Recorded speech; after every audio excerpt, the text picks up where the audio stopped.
Hello guys, welcome to the first of my tutorial kind of videos for Duelist. Basically this one's going to be pretty short, I'd imagine. It's just going to be the opening first moves I intend to make with Songhai on either side of the board. One of the main themes that you'll get from this video is that your minions are just so much better alive than dead. And I would much rather have my minion a little bit further away than, have it die and deal 3 damage to enemy general. So that's the kind of theme. Obviously there's a lot of discussion, it depends on your playstyle and depends on your list. This is assuming a kind of standard backstab list. You still go for a little bit of board control early and kind of build up to the bigger combos rather than just burning them down every turn. So we do have to apologize, it's going to be a little bit crudely edited. Don't really have many editing skills, basically just recorded a video and playing it back. But I will talk about it a little bit as it plays. Just the Heartseeker one, not too big a deal, but you just want to play a little bit further back. The most obvious example when this is relevant is if you played it here instead, Tuskball still wouldn't hit it, but if there was a 2-drop here, and then or even a 1-drop and Saber Spine, then they can play the Tuskball here and kill it. Which, there's really no reason to play it here.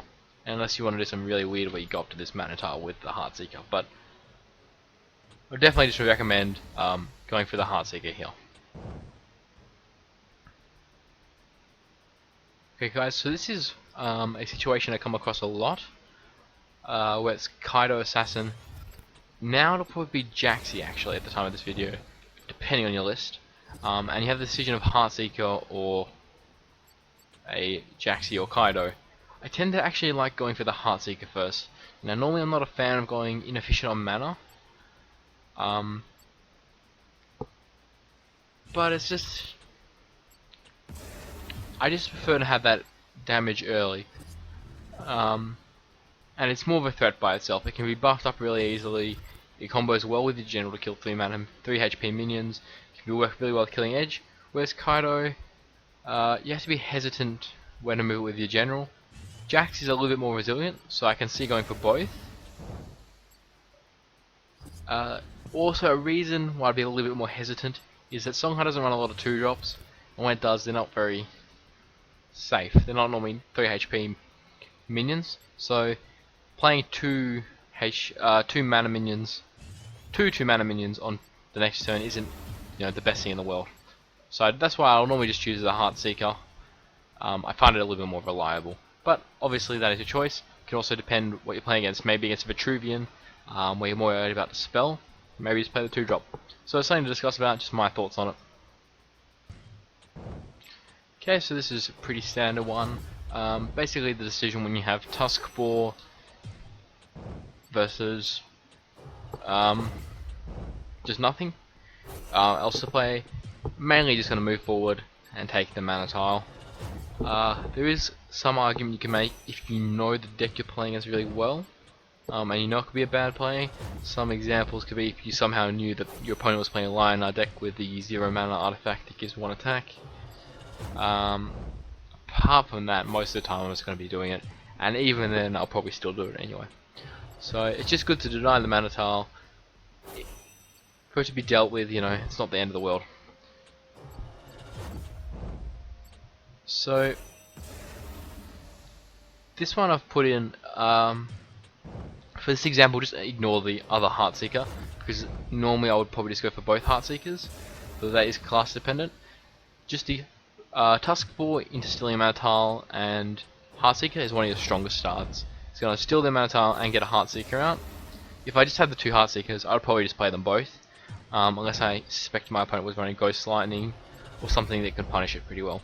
Most of the time, Tuskball, most of the time you want to go double Heartseeker when you can, but this example we're just ignoring the other Heartseeker. So, steal the Mana Tile, play the Heartseeker, pretty standard. Okay, so we're starting to get into the more advanced kind of ones here.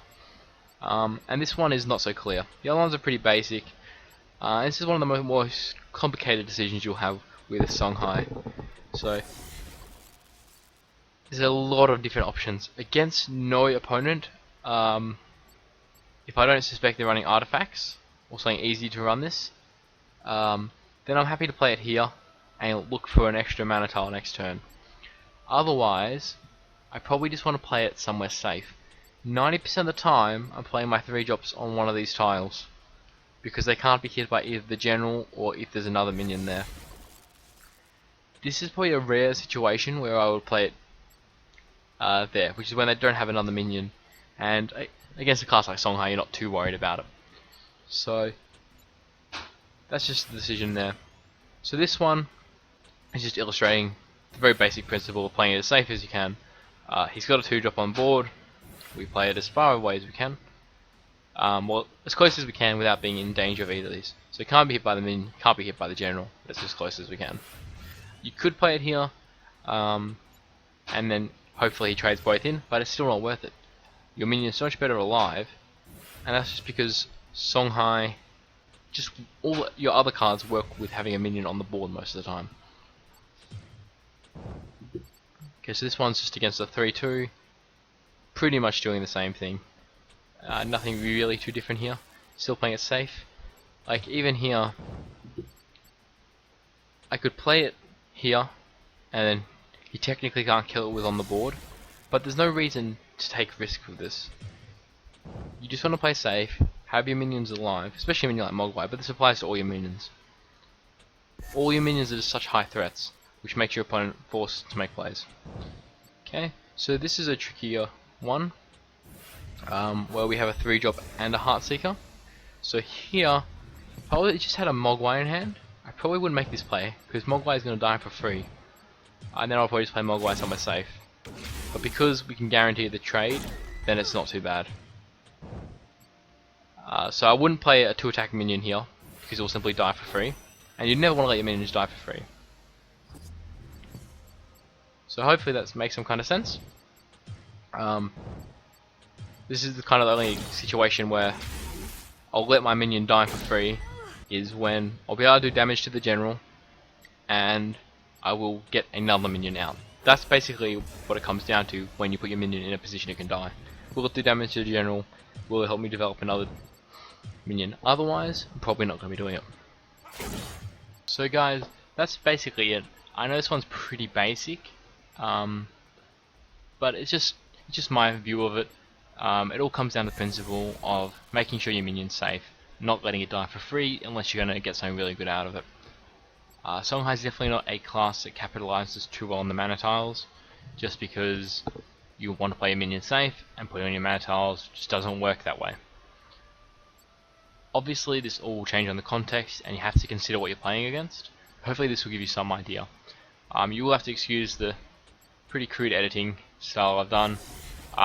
Honestly, just not very good at this stuff. Hopefully it was clear enough so you guys have some idea. I will probably have some more advanced kind of videos on Songhai, but this is just a nice base starting point. And I think it's important to have consistency, because I do see a lot of people just willing to give up their minions in Songhai, which is something I just never really consider doing. So guys, until next time, good luck with all your games, and subscribe and like if you want to see more.